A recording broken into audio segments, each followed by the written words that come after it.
Nous allons commencer par un peu de vocabulaire.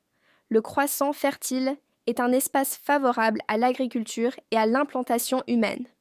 Une cité-État est un territoire, un petit État, formé d'une ville et des campagnes qui l'entourent sous l'autorité d'un prince ou d'un roi.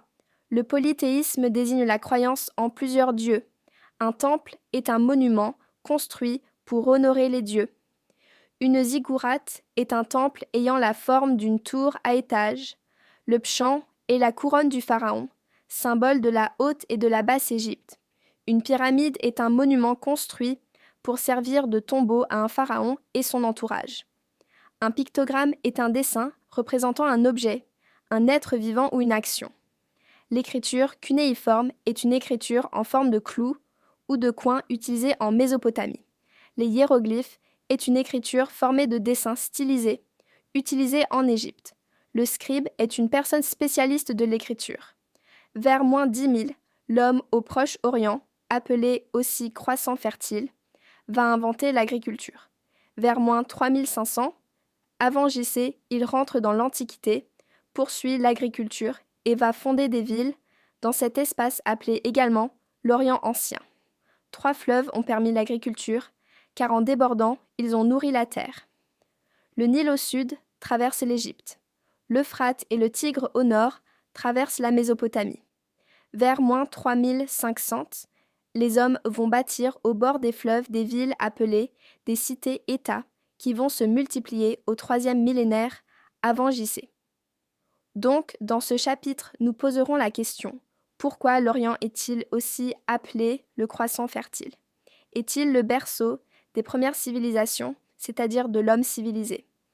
Dans la carte suivante, il y a des mers comme la mer Méditerranée, la mer Noire, la mer Rouge et la mer Caspienne. On peut voir aussi le golfe Persique, on peut voir les déserts de Libye et celui d'Arabie. Il y a les fleuves avec le Nil, l'Euphrate et le Tigre.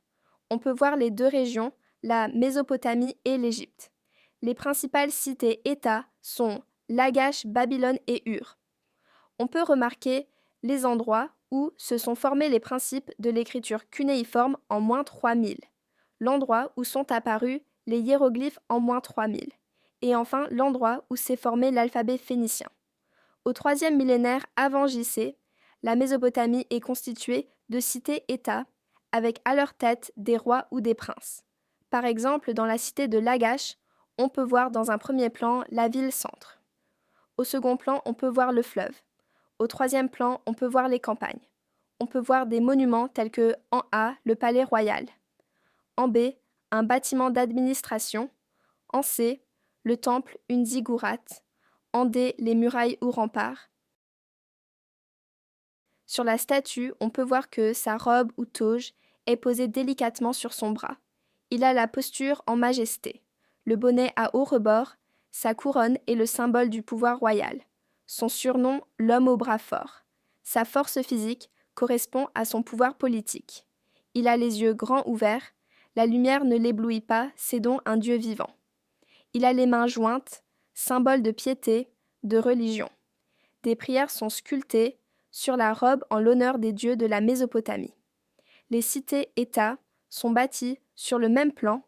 Il existe la ville-centre avec à côté les bâtiments des fonctionnaires, serviteurs du roi, avec plus loin la ziggourate qui servait à prier les dieux. La muraille protège la ville. Le fleuve sert à boire, arroser, pêcher et aussi pour le commerce. Enfin, la campagne entoure la ville. Elle sert pour l'agriculture et l'élevage. L'Égypte est composée de la Haute-Égypte, où le Nil prend sa source, et de la Basse-Égypte, où le Nil se jette dans la Méditerranée. Le Nil s'écoule du nord au sud. Le roi d'Égypte se nomme le pharaon, et sa couronne est le pchan. À sa mort, le roi est enterré dans un tombeau, appelé une pyramide.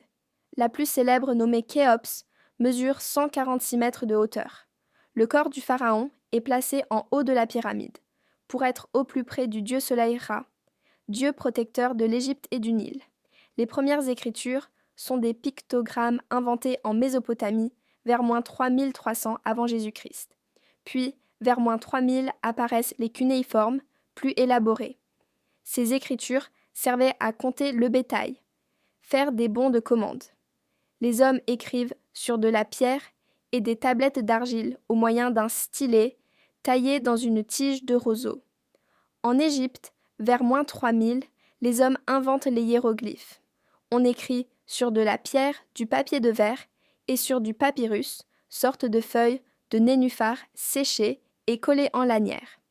Il faut attendre moins de 1200 pour voir apparaître le premier alphabet en Phénicie. Il existait des spécialistes de l'écriture des scribes. Ces derniers étaient souvent des esclaves qui travaillaient au service des pharaons et des rois. Ils écrivaient des lois. Ils avaient un rôle très important, car seulement 10% de la population savait lire et écrire.